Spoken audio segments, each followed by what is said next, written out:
You know, I want to invite everybody just to take a nice deep breath. And just breathe through this.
I love the guitar.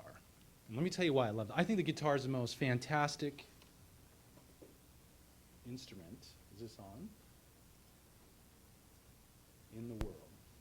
I'm biased, of course. Any piano players in here? Flute players, saxophone? Sorry. Guitar. It's the coolest. Okay, I just want to get that straight right now, okay?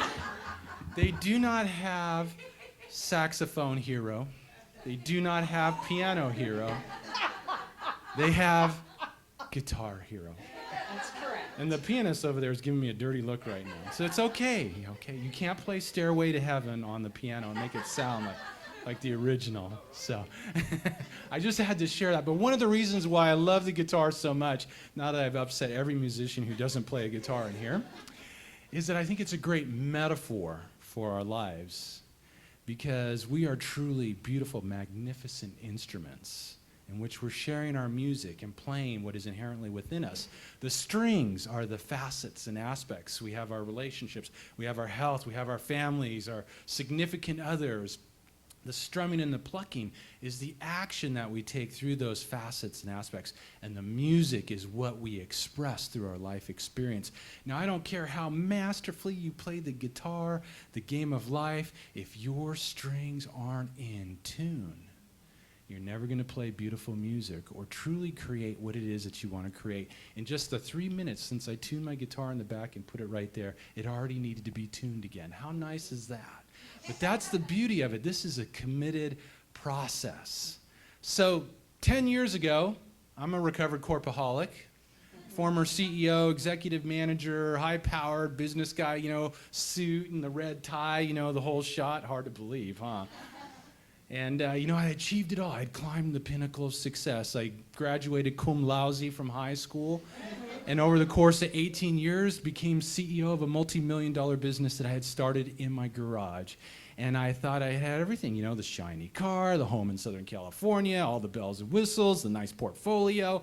The only problem was I was anything but happy, anything but content, anything but fulfilled, and anything but healthy.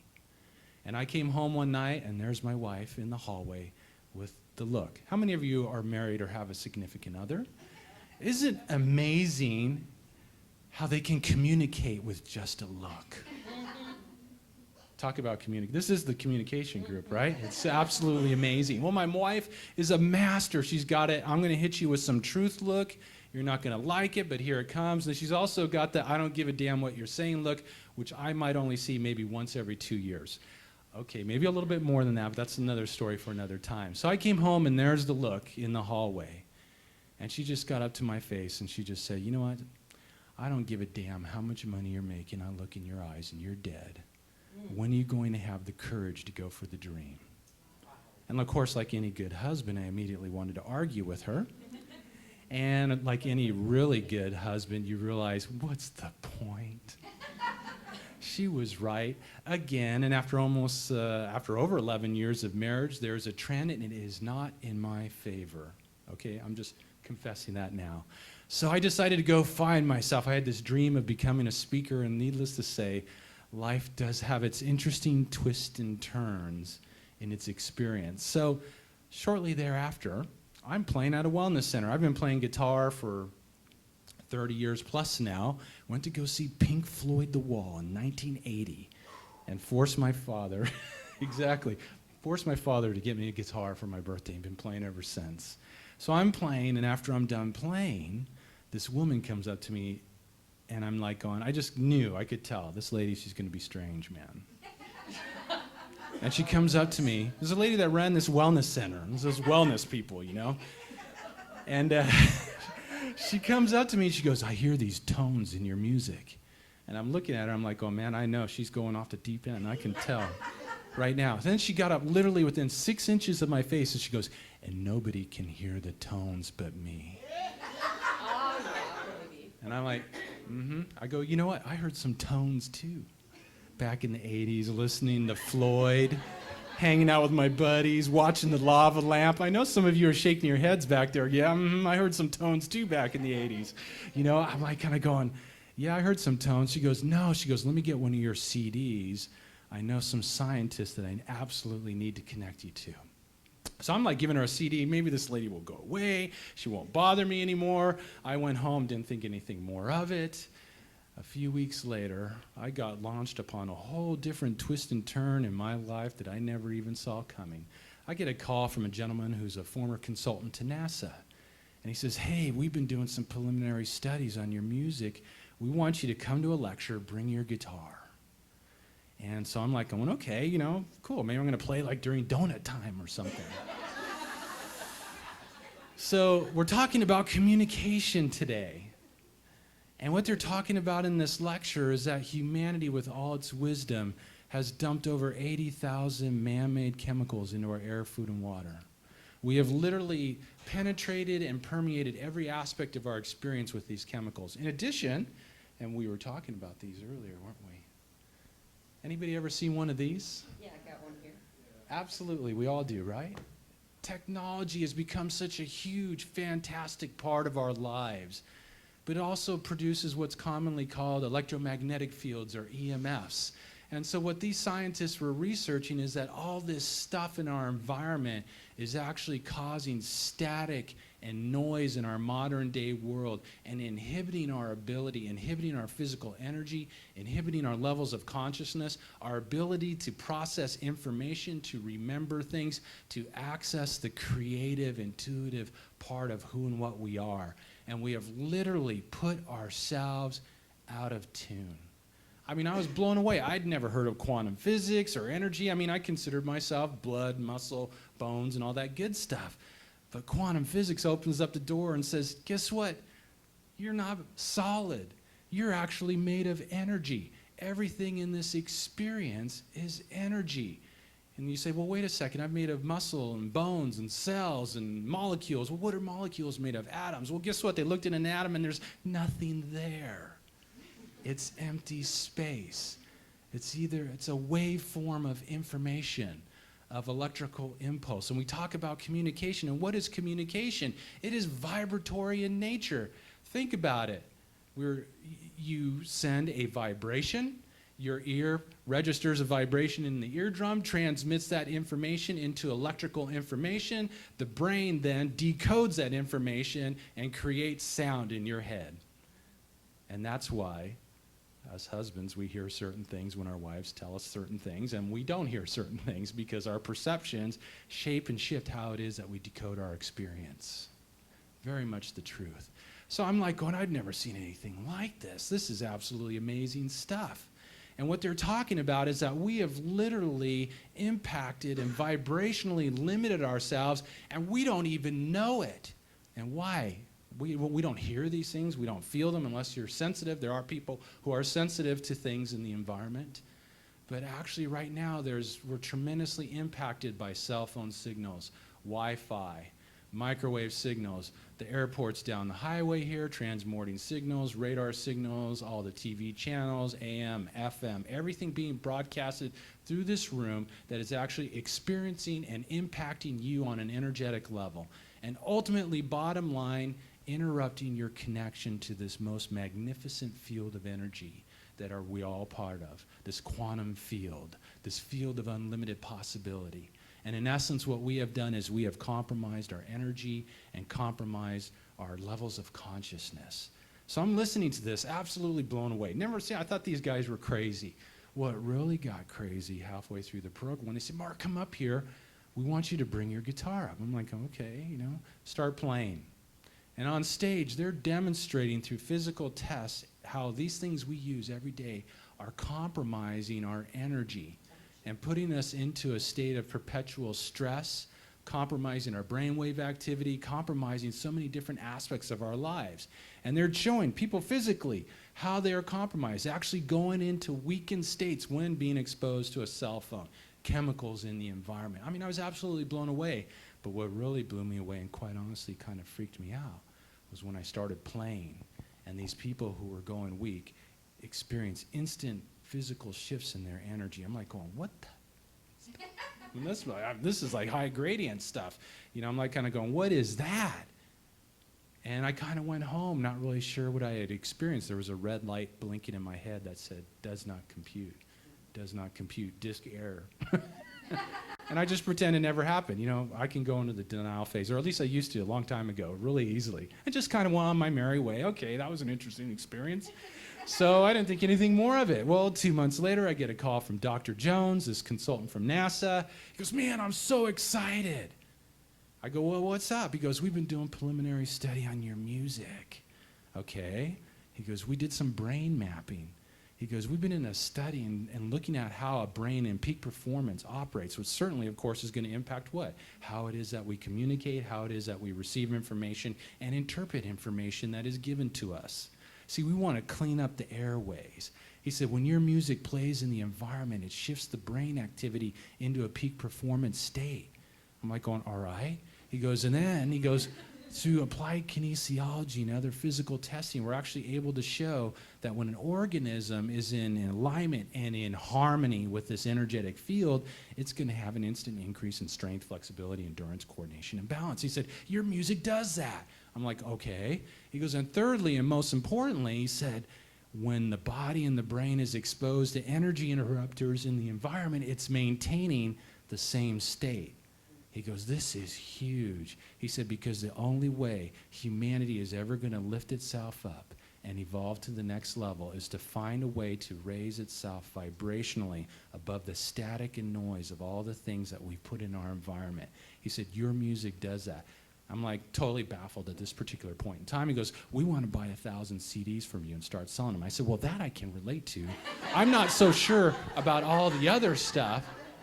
So this kind of launched me off on this experience of doing health and wellness music and all these different aspects. And I'm like kind of going, wow. And I started getting feedback from people. All of a sudden I started getting notes from teachers. I've been playing your music in the classroom and we're really seeing some interesting things happen. I got an email from this guy. He goes, my nephew's autistic. He said, I've never been able to have a focused conversation with him. He's 13 years old. Never been able to do it. He goes, I bought one of your CDs, and quite honestly, I thought you were crazy or you had smoked some kind of strange stuff in your previous life. And he said, but, I wanted to try it out. He said, so I played this CD in the car while we're driving together for 45 minutes. He goes, we had focused conversation.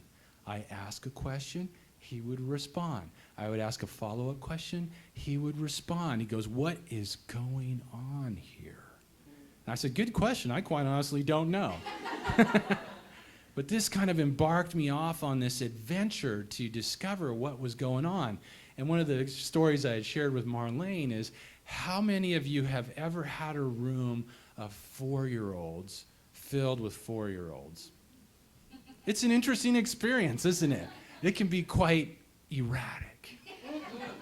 Well, I have challenges with a 5 and 10-year-old when it comes to erraticness. Well, here's a whole room full. So I thought I would put on the music and see what would happen, because it was getting erratic and crazy. And literally within 30 seconds, the whole energy in the room shifted. They're coloring, they're playing. I'm like, oh, this ought to be illegal. I go, this is the most amazing thing I've ever experienced. And as I begin to evolve in my own experience, I have a 5-year-old. I'm going to share something here. You're going to want to write this down, Jessica. I'm talking to you, okay? My 5-year-old was sleeping through the night after 12 days being born with music playing in the environment. You say, well, why? Our children are so sensitive to the Wi-Fi, the cell phone signals, the electric clock in their room, the TV, all these different aspects. So much we're used to it because we've been embedded into it. And until you go to Iowa for a week and come back, you don't realize it. But right now, we are just shrouded in this experience and having our energy interrupted. And the biggest challenge is for us is to get past the vibrational barriers, because we're existing at 88.5 on the radio dial, and all that stuff is broadcasting at 88.5, causing stress, causing compromising your memory, your focus, hindering your creativity, your intuition. How is that going to impact our communication?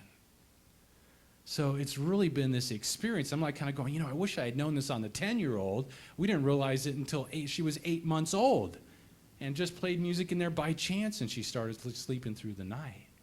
And since then, all kinds of things have transformed. And what we've done over the years is I use music as a tool to help shift people in their environments, harmonize their environments, and reap the benefits of doing so. But also, I started using music as a tool in my coaching work to help people move past the most potent of all the negative energy interrupters of them all, the limiting thoughts, beliefs, and perceptions that we've all incorporated into the belief structures of our minds that say that we're anything but magnificent, anything but grand, anything but unlimited in our potential. And started using music as a tool to offset those things and to null and void them in people's experience. Totally changed my life. Never saw myself doing it. Somebody had said this 10 years ago, Mark, you're going to be harmonizing people's lives with music and helping them to shift their lives and remember the truth of who and what they are. I love the story of David, the statue in Florence, the most beautiful, certainly one of the most famous art pieces in the world. If you haven't been to Florence and seen it in real life, you've seen a picture of it. I know you have. And I came across this little written piece on this interview with Michelangelo. How did you carve that thing? He said, I didn't carve it. He said, I just chipped away the pieces that were hiding away the statue within. And that's the process that we're all going through, is we're chipping away the pieces in our own life, and in our children's life, we're supporting them in the process of remembering that they are magnificent and unlimited in their potential, and that they can truly compose their lives in any way that they desire. So it's one thing to talk about this.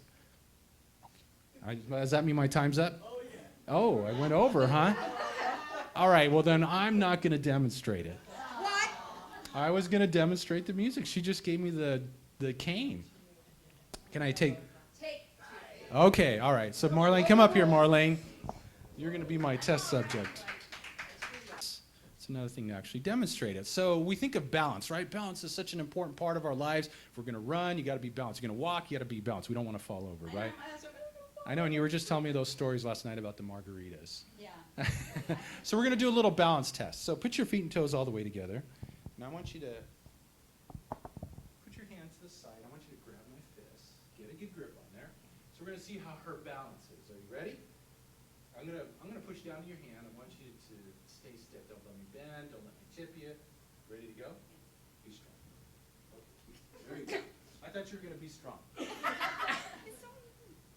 So, what do you think happens when you true up the communication in your environment? Feet, toes together. Grab my fist. Hang on tight. You ready? Be strong. So now. Wow. Let's give her a hand for being test Oh my subject. God. Unbelievable. That's amazing. So here's the thing. You are the strings in which the universe is going to play its beautiful music through.